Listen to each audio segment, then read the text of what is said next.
ইনকিলাব মঞ্চের আহ্বায়ক এবং ঢাকা ৮ আসনের সম্ভাব্য স্বতন্ত্র প্রার্থী শরীফ ওসমান হাদীর উপর হামলার ঘটনায় ব্যবহৃত মোটরসাইকেলটি শনাক্ত করেছে পুলিশ। একই সঙ্গে মোটরসাইকেলটির মালিক সন্দেহে মোহাম্মদপুর এলাকা থেকে আব্দুল হান্নান নামে এক ব্যক্তিকে আটক করা হয়েছে।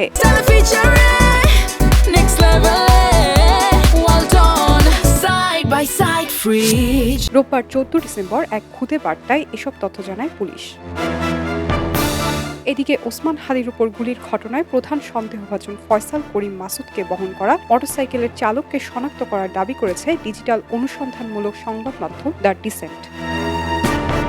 সংবাদ মাধ্যমটি জানায় ওই বাইকের চালকের নাম আলমগীর হোসেন। তার ফেসবুক আইডির নাম মোহাম্মদ আলমগীর শেখ। আলমগীর তার ফেসবুক পোস্টের জিও ট্যাগে নিয়মিতভাবে রাজধানীর মোহাম্মদপুরের আদাবর এলাকার সুনিবিড় হাউজিং এর নাম ব্যবহার করতেন।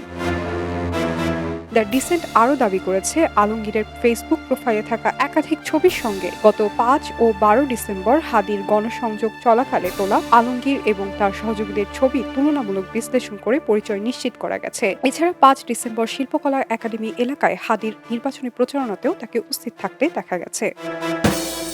অন্যদিকে হাদীর উপর গুলির ঘটনায় প্রধান সন্দেহভাজন ফয়সাল করিম মাসুদ এবং তার সহযোগী মোটরসাইকেল চালক আলমগীর হোসেন ১২ ডিসেম্বর সন্ধ্যায় সীমান্ত পাড়ি দিয়ে ভারতে প্রবেশ করেছেন বলে দাবি করেছে অনুসন্ধানী সাংবাদিক জুলকার নাইন শায়ের। তিনি বলেন, ভারতে তাদের আশ্রয় এবং সহায়তা দিচ্ছেন আওয়ামী লীগের নেতা জাহাঙ্গীর কবির নানকের ব্যক্তিগত সহকারী মোহাম্মদ মাসুদুর রহমান বিপ্লব। বিপ্লবের তত্ত্বাবধানে তারা বর্তমানে ভারতে অবস্থান করছে বলেও দাবি করেছেন তিনি।